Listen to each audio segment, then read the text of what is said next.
Welcome to Lesson 6, Exercise to Speed Up Fat Loss. In the last few lessons, we covered exercise basics and training to build muscle. In this lesson, we'll learn how to exercise to speed up fat loss. The number one way to exercise for maximum fat loss is train to build muscle. So if you kind of skimmed over that lesson, I suggest you go back and really digest it. Again, ladies, this is just as important for you as the men. Mainly because muscle tissue is metabolically active tissue. It requires calories to maintain it, meaning the more lean body mass you have, the more calories you burn even at rest. So it's important that you train to build muscle 3 times a week.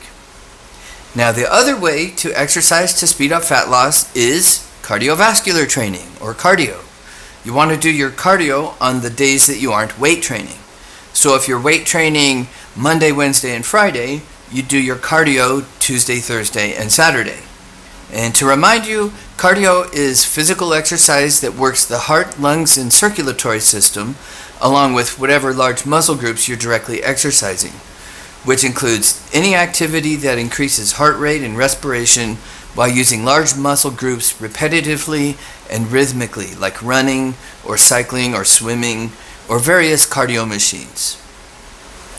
Now, what we're not going to be doing is high-impact cardio.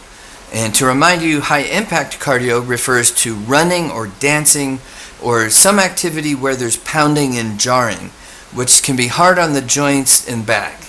We'll be focusing instead on low-impact cardio, such as walking briskly, either outdoors or on a treadmill, bicycle riding or stationary bike, or an elliptical machine. Also, we are not going to be doing HIIT cardio or high-intensity cardio. This is cardio where you maximize the intensity or level of difficulty for a shorter period of time.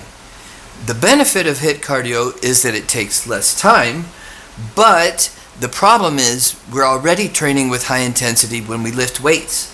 So to do high-intensity cardio on your off days from weight training will interfere with your recovery from the weight training. So we want to find a low-impact, low-intensity cardio that we can do to burn more calories, but without interfering with our recovery from weight training. The key is finding some form of cardio that fits that description that you enjoy and are willing to do consistently. Once you choose your cardio, here's what your training sessions will look like. As with any exercise, you want to warm up for 5 to 10 minutes at a lower intensity. Warming up will help prevent injuries and maximize performance during your workout.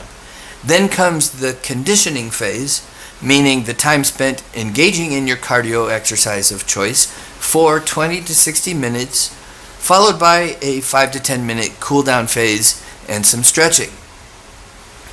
Okay, now I want to talk about the 3 principles of exercise, namely adaptation, specificity, and progressive overload, and how they relate to exercising to speed up fat loss. Adaptation and specificity. As we do cardio more and our sessions become longer and more intense, our bodies adapt by improving heart strength and health. Your resting heart rate decreases as your heart becomes more efficient at pumping blood. Also, your blood pressure goes down and your lung efficiency improves as well. The muscles you are using become more efficient also as your endurance improves. Now, the wonderful byproduct of all this is fat loss, as long as you're in a calorie deficit. Now, fat loss isn't exactly an adaptation, it's a result of your body using more energy than it's taking in. And in reality, as your body becomes lighter and more efficient, it actually begins to need fewer calories to do the same amount of work. So when that happens, you may have to adapt your diet and training in order to continue making the same level of progress. Progressive overload. The use of progressive overload in cardio means increasing duration and or intensity. In addition to the adaptation responses we already talked about, this will also result in more calories being used, which means more fat loss for you. Again, I caution you, take it slow. Unless your goal is to work up to running a marathon, there's no need to push progressive overload too hard in your cardio. And also, again, remember the goal here is to lose fat while improving cardiovascular health without interfering with your workout recovery from resistance training. Okay, now it's time to put it into practice. I have one action point for you for this lesson. Print out the cardio workout log and start exercising to speed up fat loss if you haven't already. Begin incorporating your cardio of choice into your routine every other day when you're not resistance training. Also, I highly encourage you to take one full day off each week for added rest and recovery. Alright, that's it for this lesson. Let me know if you have any questions below, and I'll see you in the next lesson.